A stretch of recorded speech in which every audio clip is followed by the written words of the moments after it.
அனைவருக்கும் வணக்கம்.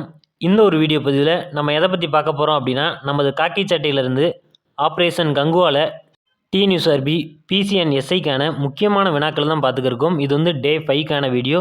இதற்கு முந்தைய வீடியோக்கள்லாம் பார்த்தீங்க அப்படின்னா ஆப்ரேஷன் கங்குவா அப்படின்ற பிளேலிஸ்ட்டில் இருக்கும், மறக்காமல் செக் பண்ணி பாருங்கள். முதலாவது கேள்வி, வேளாண்மை, கால்நடை வளர்ப்பு, தேன் சேகரித்தல் ஆகியவை டேஸ் நிலை தொழிலாகும். இதற்கான சரியான விடை இது வந்து ஒரு முதன்மையான தொழில் தான். இரண்டாவது கேள்வி, மூலப்பொருட்களை பயன்பாட்டு பொருட்களாக மாற்றுவது டேஸ் தொழிலாகும். இதற்கான சரியான விடை இரண்டாம் நிலை தொழிலாகும். மூன்றாவது கேள்வி, கிராமங்கள் நம் நாட்டின் முதுகெலும்பு என கூறியவர் யார்? இதற்கான சரியான விடை காந்தியடிகள். நான்காவது கேள்வி பொறுத்துக. ஒவ்வொன்றையும் அதனுடைய தொழிலை வைத்து வகைப்படுத்தியிருக்காங்க. உணவு பதப்படுத்தல் அப்படின்றது இரண்டாம் நிலை தொழில். இரும்பு எஃகு தொழிற்சாலை அப்படின்றது இதுவுமே இரண்டாம் நிலை தொழில் தான். தொலைபேசி அப்படின்றது சேவையை குறிக்கிறது. பருத்தி ஆலை அப்படின்றது வேளாண் சார் தொழிற்சாலை. ஐந்தாவது கேள்வி, காடு சார்ந்த தொழிற்சாலை அல்லது வேளாண்மை சார் தொழிற்சாலை என்பது பார்த்திங்க அப்படின்னா காகித தொழிற்சாலை.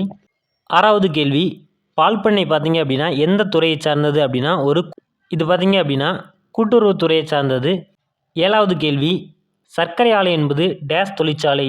இது வந்து இரண்டாம் நிலை தொழிற்சாலையை குறிக்கக்கூடியது.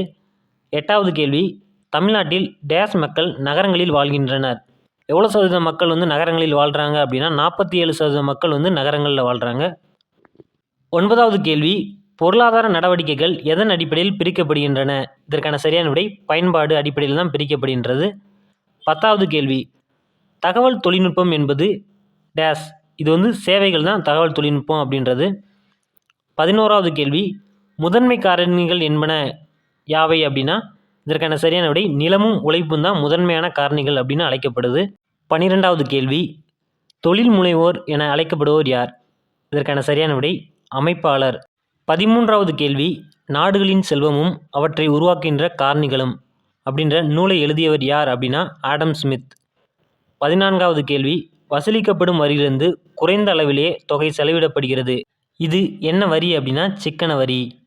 15வது கேள்வி, வருமான வரி என்பது டேஸ். இது ஒரு நேர்முக வரி.